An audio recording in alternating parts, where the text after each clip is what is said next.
নমস্কার বন্ধুরা, চলে এসেছি তোমাদের সঙ্গে দারুণ একটা রেসিপি করতে। কি জানো, একদম নিরামিষভাবে একটা ডালের রেসিপি করবো। এই কুঁদরি নিয়েছি, দেখো এই কুঁদরি সুন্দর দুভাগ করে কেটে নিয়েছি। এখন আমি তেল গরম করেছি, এই তেলে আমি হালকা করে এটা ভেজে নেব। এই যে লাল লাল করে সুন্দর করে আমি কুঁদরিগুলো ভেজে নিয়েছি, তোমরা দেখতে পাচ্ছ কত সুন্দর লাল লাল হয়েছে ভাজাগুলো। হ্যাঁ, এবার আমি এই ভাজাগুলো নামিয়ে দেবো। সুন্দর সামান্য তেল নিয়েছি, এবার তেলে দিয়ে দেবো প্রথমে, যেহেতু এটা নিরামিষ ডালের রেসিপি করবো। এই যে কুঁদরি ভাজি আর এই যে মুগ ডাল নিয়ে নিয়েছি, আমি ধুয়ে ভিজিয়ে রেখেছিলাম 10-15 মিনিট। আর দেখো তেল নিয়েছি, তেলে দিয়ে দিচ্ছি 5 ফোড়ন আর তেজপাতা। হ্যাঁ, দিয়ে দিচ্ছি আদা বাটা, নুন, হলুদ, সামান্য ধনে জিরের গুঁড়ো আর একটা শুকনো লঙ্কা।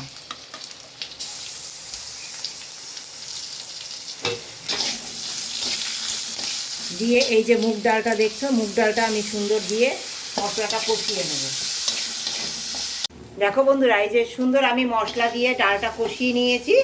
এবার এইটা দিয়ে দেবো, এই ভাজাগুলো, কুঁদরি ভাজাগুলো দিয়ে আমি সুন্দর জল দিয়ে দেবো, গরম জল।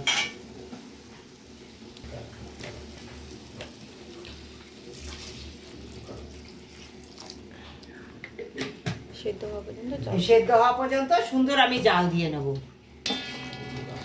এখন নামাবার আগে আমি দিয়ে দিচ্ছি সামান্য একটু চিনি, আর দিয়ে দিচ্ছি একটু আমার ঘরে তৈরি করা একটু ঘি।